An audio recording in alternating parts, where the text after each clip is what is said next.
Alors je vais commencer par les poches des yeux.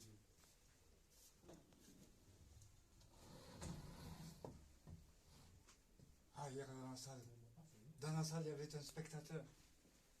Chaque fois que je voulais terminer une histoire, il criait. Et alors? Eh bien, il fallait bien continuer, d'improviser. Et lorsque je croyais avoir terminé, il criait. Et alors? Et je racontais une histoire surréaliste en plus. C'est-à-dire qu'un soir, un monsieur vient me voir dans ma loge, accompagné de son petit garçon.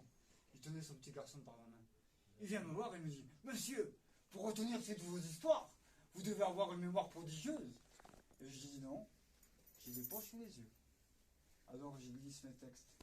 Ainsi, j'ai toujours mes textes sous les yeux. Si bien que lorsqu'on me manque, j'ai un trou de mémoire, je fais ça et je lis dans le texte. Il me dit, ah c'est comme moi monsieur, je ne perds jamais mes lectures de vue. Tenez, regardez. Il retourne les poches qu'il avait sous les yeux. Elles étaient pleines de bouquins. Je lui ai dit, ce sont des livres de poche que vous avez là? Il me dit, non monsieur, des dictionnaires. Dans la poche droite, là, vous voyez, j'ai le petit Larousse illustré. Et dans la gauche, le grand Larousse encyclopédique. Mais je dis, mais ça se voit, vous n'avez pas les yeux du même volume.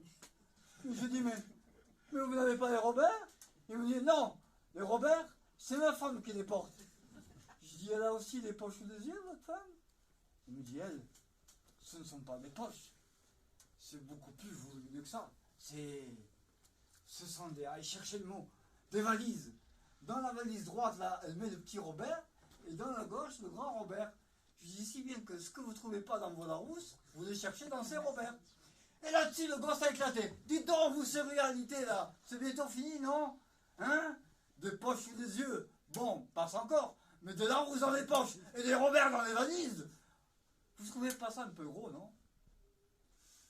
Et si je vous disais, moi, que ma petite sœur a des pochettes surprises sous les yeux, qu'elle y fourre ses chocolats glacés, et comme elle ne veut pas grossir, elle se contente de les manger des yeux. Et quand ces chocolats glacés fondent, c'est en larmes, qu'est-ce que vous diriez? Le père a dit, je dirais mon fils que qu'est-ce que vous dites? C'est sûr, réaliste. Moi j'ai dit au père, ce qui est sûr, c'est que votre gosse, il n'a pas la langue dans sa poche. Mais il me dit, justement si monsieur, mais il ne veut pas le mettre. Il dit à son gosse, montre monsieur ce que je tiens dans la poche de ton œil. Et là le gosse me fait, tiens, j'ai su réaliser qu'il me tire la langue. Et à ce moment-là, le spectateur dans la salle, et alors?